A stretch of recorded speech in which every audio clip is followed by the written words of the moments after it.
J'ai été un visiteur du soir, j'ai été l'ami d'Alassane. Qu'est-ce qui s'est passé?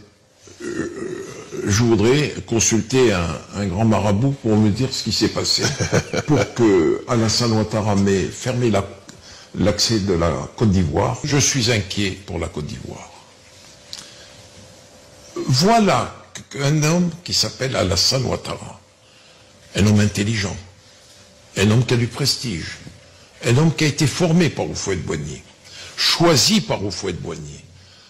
Comment cet homme, dont tout le monde sait qu'il est d'origine voltaïque puis burkinabé, comment cet homme peut se permettre de dire que Tidiane Thiam n'est pas ivoirien?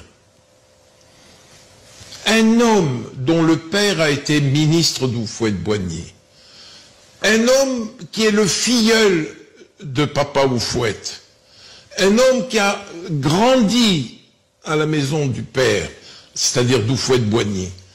Comment cet homme, tout d'un coup, n'est plus ivoirien? Non mais enfin, on est dans quel monde? On est dans quel monde?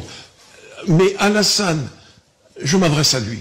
Tu oublies que tu as Bédier t'a combattu au nom de l'ivoirité.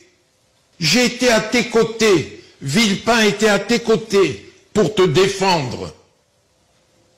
Il faut que tu le saches, tu n'as pas oublié Alassane. Et voilà que maintenant, au nom de ce dogme, tu veux interdire à Tidiane Thiam d'être candidat à la présidentielle. Mais on est dans quel monde? Mais il est apprécié des milieux financiers mondiaux. Il était dirigeant d'une grande banque suisse. On devrait être fier de l'avoir comme candidat. Alors, il élimine... Gbagbo est éliminé. Le pauvre, il a payé de 10 ans de liberté à la CPI. Rentré au pays, maintenant on le condamne? Non, mais il a payé sa dette. Vous êtes d'accord? Il a payé sa dette, 10 ans à La Haye. Soro est éliminé. Gbagbo est éliminé. Blé Goudé est éliminé. Et voilà Tidiane Thiam. Mais il va se présenter contre qui? Contre des fantômes? Pourquoi, à votre avis, il veut s'accrocher? On a ouï dire, par certaines indiscrétions, qu'il y aurait quelques affaires judiciaires sous le coude qui seraient éventuellement agitées. Ce que vous avez entendu,